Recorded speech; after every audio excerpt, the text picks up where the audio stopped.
Peterbot and Pollo actually did it. They just won 6 out of 6 games in the NA Duo Cash Cup final, setting an all-time record. We have never seen a team do this. The closest a team has ever been in Fortnite history was Peterbot and Pollo a few weeks ago when they won 5 out of 6 games. This also means Peterbot and Pollo have now won every single Duo Cash Cup this season. That was the last Duo Cash Cup, meaning they have a 100% tournament win rate, which begs the question, is NA Grand Finals even worth watching now? And my answer is yes, and I'm going to give a very bold prediction that I actually think there is a chance Peterbot and Pollo do not win Grand Finals, and I have a few good reasons. Just quickly before jumping the rest of today's video, I want to give a huge shout out and thank you to today's sponsor 1v1.lol and explain why I've been playing so much of this game at the moment. 1v1.lol is a super fast-paced free mobile game that you can play. It features a whole bunch of different game modes like a 16-player battle royale, a zombies game mode, a 1v1 mode, a free build mode. It has so many different game modes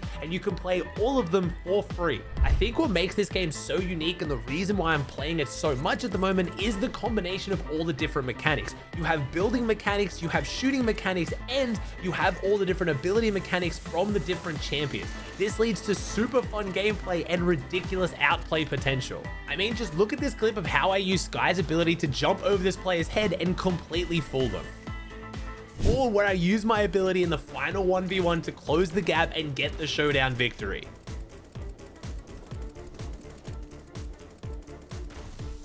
You can play all of the game modes in 1v1.lol as a solo, or you can invite your friends. You can even 1v1 them or team up with them in the Battle Royale game mode. You can even find your favorite YouTubers in 1v1.lol. YouTube skins like FaZe Rug and even Booga having a weapon skin. But these will be gone in the next few days, so make sure you jump in, claim them while you can. You can download 1v1.lol by clicking the link in the description down below or searching for it on your app store, so you can play it anywhere, anytime. Trust me, you won't regret it.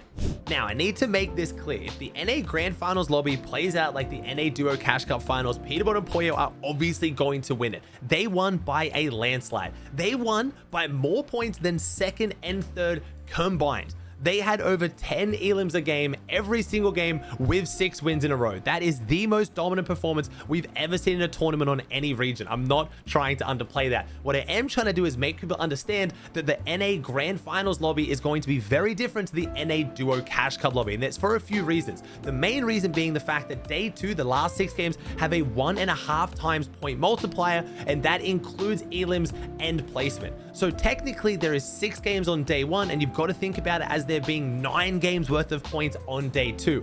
And the biggest issue for Peterbot and Pollo is obviously going to be contested. Now, I will mention in the Duo Cash Cup Finals on NA, they were contested every single game. One of the games they were contested by 2 teams, and in the last game they were technically contested by 3 teams. So they hold their own when contested. We've seen Acorn and Cold, the reigning FNCS champions, try to land on them, and they got 3-0'd and left the drop spot. We obviously had Quanti dropping on them as well, but then there was the whole issue of their team got split up, and that helped Peterbot and Pollo massively. But the more teams that go there, the bigger issue it's going to be for Peterbot and Pollo. And I think on day 2, a lot of teams are going to get desperate. If they're having a really bad day 1, they need to get some points on the board, they're going to start looking at Grimgate aggressively. And it might not even be just dropping straight on Peterbot and Pollo at Grimgate, it can be landing around them. So a lot of people are asking, why are other teams in other regions like EU not running away with their tournaments with like Peterbot and Pollo are? I need to mention this. Grimgate is, in my opinion, the strongest drop we have ever seen in the game. And people always question me on that. I know we have drops like Stark Industries in the past, but I mean compared to the rest of the lobby right now. If you drop Stark Industry, you got really good shotguns, you got really good shockwaves, you got good assault rifles, but everyone else lobby could still get those items. You just had a higher chance of getting them. Peterbot and Pollo are the only team on the map that are getting mobility every single game, and it lets them play like gods. They can teleport to anywhere in the zone they want, they can take high ground whenever they want, and they have conditioned the lobby.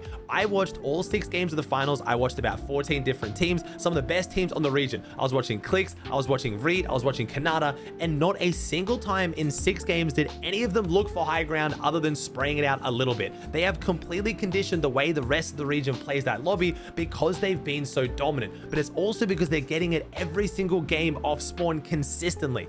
When you look at EU, we have teams like Feroxy and Tripone who aren't actually landing in at Grimgate, they're landing to the south of Grimgate. Once they get their loot, they push in. In the EU finals this week, Feroxy and Tripone got the Grimgate medallion 4 out of 6 times without ever actually landing at the drop spot. The biggest threat to Peterbot and Poyo right now is another really solid team pushing into Grimgate but not landing on them. If a team lands straight on Peterbot and Poyo, they're going to win it almost every single time like they have been all season. But as soon as another team lands nearby and wants to desperately push for the Grimgate medallion, that will make a big difference. We have other big name teams like Kanata and Cooper landing very nearby, and they don't want to push in and grief their whole tournament, but if it comes to day 2 and they're struggling a little bit, they're down the leaderboard, they're gonna start making those very aggressive plays to try to get the medallion. And when there's so many more points up for grabs on day 2, that is where things could really come unstuck for Peterbot and Poyo.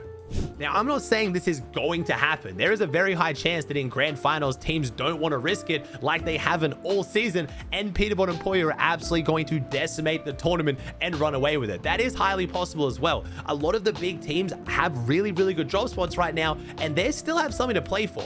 The LAN event is going to have the top 3 teams qualified, and if Acorn and Cold are in the top 3 again, because they've already qualified, it'll roll down to the top 4 teams. That's a $2 million tournament. So teams like Reed and Ritual, Clicks and Epic Whale, Booger and Threats, they're not going to leave their uncontested phenomenal POIs to try to contest Peterbot and Poyo. There's this mentality in the Fortnite scene I see a lot of from people who maybe don't follow competitive as seriously, who kind of see it as what I call the Ricky Bobby mentality. It's if you're not first, you're last. It's still very much worth playing for second and third. We have tens of hundreds of thousands of dollars up for grabs and qualifications to millions of dollars in tournaments. So it's going to be whether there's a team that qualifies who is a good team who doesn't have a solid drop spot, who then starts having eyes on Grimgate or the surrounding areas to really make a play against Peterbot and Poyo, which is what we're seeing on most of the other regions. As for how I think this will go if Peterbot and Poyo aren't contested, I do think they will dominate a grand finals lobby just as hard as they have in the Duo Cash Cup finals. If you go and watch either Peterbot or Poyo's videos that they upload on their YouTube channels of how they played the games, you will see what I mean. It looks almost boring, and I know that sounds insane, but they have their surge routes down packed. They always go for the bunker, so they always end up with the weapons with the scopes that they want. Interestingly, I've noticed Peterbot has been running the Nemesis AR with the thermal scope. That is like his go-to loadout, which I find super interesting, but it looks really solid. But then once they just get their lowdown, they make it off spawn, the mid game is so easy with free surge, and then it gets to end game, and like I said, no one goes for high ground. Go and watch their games. It genuinely looks boring to be Poyo right now, because at least Peterbot in the end game drops down and kind of goes for some frags and get refreshes and kind of gets active. Poyo's job is just to secure the high ground and play the heal off. He's doing it absolutely phenomenally, but it genuinely looks too easy. So at this point, if you're going to be watching NA Grand Finals, I'm going to be watching, covering all the action. If they don't start getting contested or have someone rotating in around them, they are going to win. But I need to make this very clear. It is a very high chance that if you are one of these teams that tries to land on them or tries to, land on areas around them and push in, you will probably have a much worse tournament. Peterbot and Poyo have made sure of that, and there's a reason why they've conditioned the lobby like this. You don't have to take my word for it as well. You can take Veno. Veno has basically summed up everything I've been saying all season, that yes, the drop spot is incredibly strong, and yes, if a lot of tier 1 phenomenal teams had it like Peterbot and Poyo, they would also be dominating. But it's what Peterbot and Poyo have done this season by playing every single scrim session, playing every single tournament, and being so dominant that they have a complete chokehold on the NA region. He said that if they came over to EU and they had it uncontested, they would still dominate, but they wouldn't probably have the lobby as conditioned as what they do on NA. There'd be people more willing to push them and fight them and be less scared of them. We did also have our last Duo Cash Cup of the season, and it's not just the Peterbot Poyo story. I did mention some of the other good teams on NA, but Aviv and Chubbs did really well in second place on 304, a brand new duo to come out of this snakening. Aviv and Chubbs basically on every single rule set should still be in the semifinals. Again, I still don't have an update for you on who exactly is in semifinals and who isn't, based on all the snakenings and the weird rules I've talked about. It's super confusing, but they are looking phenomenally good. Richel and Reek coming in third, looking very solid. Kanata and Cooper, Pen and Pump, one of what I think is the most underrated teams right now in the world. Yomzo and Rise, no surprise there. Antonio, a very underrated team. Quanti and Byla, another question mark team, depending on how semifinals goes. Batman Booger, and then Clicks and Whale. We also had Threats in 11th, Visuals, Oliver OG, Scented made a big comeback as well. Acorn and Cold, a little bit down the list. It looks like the triple contestation at Fencing Fields is going to be a bit of an issue for them as well. One of the big teams we were missing in this finals to perform was Booga. Batman Booga doing very well, but Booga and Ages coming in 31st. So there are some big names struggling, but at this point, it's looking like semifinals is going to be extremely spicy. One thing I did mention as far as Peterbot and Poyo goes, and this goes for every region, semifinals, at least upper bracket, is pretty much just going to be musical chairs of Grim Gate. You got to remember, upper brackets is going to be 10 games across the first 2 days, and if you win a game, you go through to grands. So teams like Peterbot, Poyo, Mustache, and Malabuka, who've shown that if they get the Grim Gate medallion, they almost always go on to dominate. They will probably win one of their games, making them automatically qualify, and then another team will try to drop Grim Gate. It's going to get extremely messy towards the end, and it's also potentially going to give a chance to teams that want to keep going Grim Gate into grand finals because they saw success from it in the qualifiers. So I'm intrigued to see if we see teams like Peterbot, Poyo, or Malabuka or Mustache who are really that confident they're going to qualify through semifinals. They might actually try to deliberately throw their games in the uppers just to lock down their drop spot and not get the win. It would be a ridiculous power play, but there is a good chance we see it.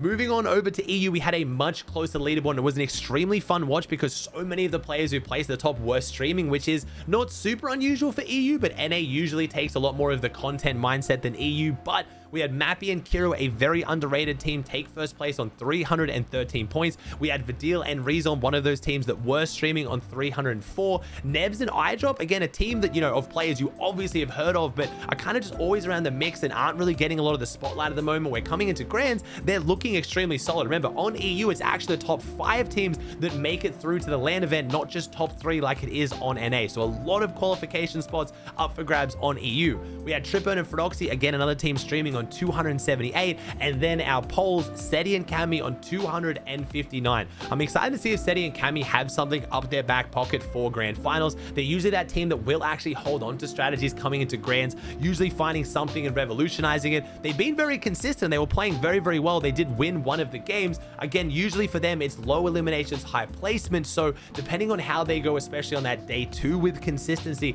we'll see whether Seti and Cammy do qualify to yet again another LAN this season. We had Chap and Teeny, a team that's doing extremely well and was actually winning the Cash Cup after the first few games, who then started to slow down. This is problematic for Mr. Savage and Mongrel, as Chap and Teeny are dropping at the same drop, the Amazon Fulfillment Center, the drone spot. Also, again, for Mr. Savage and Mongrel, Pablo and Bebies are still contesting them as well, so it's going to be very interesting to see how that goes, as both these teams are in semifinals. Chap and Teeny are in lower brackets, which means they're going to be going up against Mongrel and Savage, whereas we have Pablo and Bebies already in the upper bracket, meaning that at least one of these teams, I have to imagine, is going through to grands if Savage and Mongrel make it to also be contested. On the topic of Savage and Mongrel, they yet again did not make another finals lobby. We've only really seen them play, I think, one finals lobby this season, and that was the Evaluation Cup. So bit scared to see how this team plays out. Not really super scared to see if they make grand finals. You can still make grands from lower bracket, but they just haven't had a lot of set lobby practice if they even get to grands and then get heavily contested like I just talked about. We do have Della, Ping, Yako picks, a lot of other big teams doing well. Vico and Pink, who just won back-to-back weekly qualifiers in FNCS, coming in 17th, proving what I've been saying, where unfortunately the weekly qualifiers aren't the best indicator of skill and consistency right now. Because they don't finish in a set lobby, it's not really the best indicator of how a lot of these teams are going to go in semifinals, especially if they're in upper bracket. They're stacked games, but they're not set lobbies. But we are missing some big teams like Queasy and Thomas HD. We did have Veno and Tayson playing very, very well in the final week, so I'm excited to see how these teams go coming into semis and hopefully grand finals. If you're wondering why I'm not mentioning teams dropping Grim Gate on EU, it's because most of them are struggling. You know, the highest profile name being Mustache and Malabuka in 36. These are our reigning FNCS champions who are only usually single or maybe double contested at Grim Gate like Peterbot and Poyo are, but just not finding the same success. And again, I attribute that not to Mustache and Malabuka being worse and not even the people contesting them being better. It's because there's more teams that are dropping on the outskirts and making moves like Feroxy and Tripone that are causing a lot of the issues for these teams dropping Grim Gate. Again, Feroxy and Tripone, like I mentioned, they ended up coming 4th place overall, getting the Grim Gate medallion 4 times out of 6, and they don't even drop at Grim. If someone starts doing this on NA, it's going to change things up very, very quickly.